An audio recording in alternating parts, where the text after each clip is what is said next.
ಸ್ನೇಹಿತರೆ ನಮಸ್ಕಾರ. ಇವತ್ತು ನಾನು ಮಾವಿನಕಾಯಿ ಚಿತ್ರಾನ್ನ ಮಾಡೋದು ಹೇಗೆ ಅಂತ ತೋರಿಸ್ತೀನಿ. ಸಾಮಾನ್ಯ ಎಣ್ಣೆ ಹಾಕೋಣ. ಗ್ಯಾಸ್ ಉಚ್ತಾ ಇದ್ದೀನಿ. ಸುಮಾರು ನಾನು 4 ಟೇಬಲ್ ಸ್ಪೂನ್ ಅಷ್ಟು ಎಣ್ಣೆ ಹಾಕೊಳ್ತೀನಿ. ಎಣ್ಣೆ ಬಿಸಿ ಆಗಿದೆ. ತುರಿದಂತಹ ಮಾವಿನಕಾಯಿನ ಹಾಕೋಣ. ಸುಮಾರು ಒಂದು 15 ನಿಮಿಷ ಟೈಮ್ ತಗೊಳುತ್ತೆ. ಒಂದು 5-6 ನಿಮಿಷ ಈ ಥರ ಎಣ್ಣೆಯಲ್ಲೇ ಬಾಡ್ಸೋಣ. ಉರಿ ಚಿಕ್ಕದಾಗಿರಲಿ. ಸ್ನೇಹಿತರೆ ನೋಡಿ, 5 ನಿಮಿಷ ಆಗಿದೆ. ಸಾಕಿಷ್ಟು ಮೆತ್ತಗಾಗಿದೆ ಇದು. ಇವಾಗ ನಾನು ಸಾಮಾನುಗಳನ್ನ ಹಾಕ್ತಾ ಹೋಗ್ತೀನಿ. ಇದು ಸಾಸಿವೆ ಪೌಡರ್. ಇದು ನಾನು 2 ಟೀ ಸ್ಪೂನ್ ಹಾಕ್ತೀನಿ. ನೋಡಿ ಸ್ನೇಹಿತರೆ,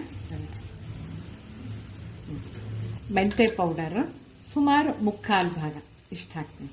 ಉಪ್ಪು 1/2. ಇದು ಬ್ಯಾಡ್ಗೆ 2 ಹಾಕ್ತೀನಿ ನೋಡಿ. ಇದು ಗುಂಟೂರು ಖಾರ ಇದೆ ಇದು, ಹಾಗಾಗಿ ಇದು 3/4 ಇದೆ. ಸ್ವಲ್ಪ ಒಂದಕ್ಕಿಂತ ಸ್ವಲ್ಪ ಕಮ್ಮಿ. ಬೆಲ್ಲ ನಾ ಹೇಳಿದೆ ನಿಮಗೆ 1.5 ಟೇಬಲ್ ಸ್ಪೂನ್ ಅಷ್ಟು ಅಂತ ಬೆಲ್ಲ ಹಾಕಿ. ಈಗ ಎಲ್ಲ ಸೇರಿ ಮಿಕ್ಸ್ ಮಾಡಿ ಇದೊಂದು 5 ನಿಮಿಷ. ಸ್ನೇಹಿತರೆ ಕರೆಕ್ಟಾಗಿ 5 ನಿಮಿಷ ಎಲ್ಲ ಸಾಮಾನುಗಳು ಹಾಕಿ ಕುದಿಸಿಟ್ಕೊಂಡಿದ್ದೀನಿ. ಆಫ್ ಮಾಡಿಬಿಡೋಣ. ಒಗ್ಗರಣೆಗೆ 4 ಟೇಬಲ್ ಸ್ಪೂನ್ ಅಷ್ಟು ಎಣ್ಣೆ ಹಾಕೊಳ್ಳೋಣ. ಎಣ್ಣೆ ಕಾದಿದೆ. ಫಸ್ಟ್ ಶೇಂಗಾ ಹಾಕೊಂಡ್ಬಿಡೋಣ, ಆಮೇಲೆ ಸಾಸಿವೆ ಹಾಕೊಳ್ಳೋಣ. ಶೇಂಗಾನ ಸುಮಾರು ಒಂದು ಅರ್ಧ ಬಾಡಿಸ್ಕೊಳ್ಳೋಣ. ಇವಾಗ ನಾವು ಸಾಸಿವೆ ಜೀರಿಗೆ ಎಲ್ಲ ಹಾಕೊಂಡು ಹೋಗೋಣ. ಸಾಸಿವೆ,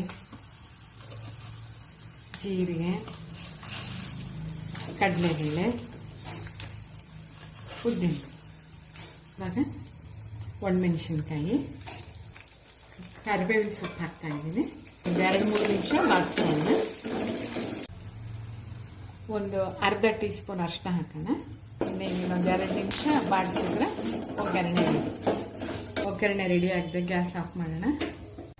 ಸ್ನೇಹಿತರೆ, ಇದು ಮಾವಿನಕಾಯಿ ಗೊಜ್ಜು ಮತ್ತು ಒಗ್ಗರಣೆ ರೆಡಿ ಆಗಿದೆ. ಒಗ್ಗರಣೆ ಫ್ರಿಜ್ಜಲ್ಲಿ ಇಟ್ಟರೆ ಮೆತ್ತಗಾಗಲ್ಲ, ಆದರೆ ಇವೆರಡು ಒಟ್ಟಿಗೆ ಸೇರಿಸಿದಾಗ, ಯಾಕಂದ್ರೆ ಮಾವಿನ ಇದರಲ್ಲಿ ಸ್ವಲ್ಪ ನೀರಿನ ಅಂಶ ಸ್ವಲ್ಪ ಇರುತ್ತಲ್ವಾ, ಮೆತ್ತಗಾಗ್ಬಿಡುತ್ತೆ. ಈಗ ನೋಡಿ, ನಾನು ಅನ್ನಕ್ಕೆ ಕಲಸೋದು ತೋರಿಸ್ತೀನಿ. ಸ್ನೇಹಿತರೆ, ಈ ಥರ ಅನ್ನ ತಗೋಬೇಕು. ಸ್ವಲ್ಪ ಉಪ್ಪು ಹಾಕ್ಬೇಕು. ಅದ್ರ ಮೇಲೆ ಈ ಥರ ಉಪ್ಪು ಹಾಕ್ಬಿಟ್ಟು ಗೊಜ್ಜು ಹಾಕ್ಕೊಂಡು ಇಂತ ಇಟ್ಕೊಳ್ಳಿ. ಒಗ್ಗರಣೆ ಇವೆರಡು ಕಲಿಸ್ಕೊಳ್ಳೋಣ. ಮತ್ತೇನಾದ್ರು ನಮಗೆ ಬೇಕು ಅಂದರೆ ಗೊಜ್ಜು ಅಥವಾ ಒಗ್ಗರಣೆನ ಮತ್ತೆ ಬೆರೆಸ್ಕೋಬಹುದು. ಸ್ನೇಹಿತರೆ ನೋಡಿದ್ವಿ, ಮಾವಿನಕಾಯಿ ಚಿತ್ರಾನ್ನ ರೆಡಿಯಾಗಿದೆ. ಈ ಥರ ನೀವು ಗೊಜ್ಜು ಮತ್ತು ಒಗ್ಗರಣೆ ಬೇರೆ ಬೇರೆಯಾಗಿ ಮಾಡಿ ಫ್ರಿಜ್ಜಲ್ಲಿ ಇಟ್ಕೊಂಡು 15 ದಿನಗಳ ಕಾಲ ನಿಮ್ಗೆ ಯಾವಾಗ ಬೇಕು ಅವಾಗ ಹೊರಗೆ ತಗೊಂಡು ಈ ಥರ ಕಲಿಸ್ಕೊಂಡು ಇದನ್ನು ಸವಿಬಹುದು. ನಮಸ್ಕಾರ, ಹೋಗಿ ಬರ್ತೇನೆ.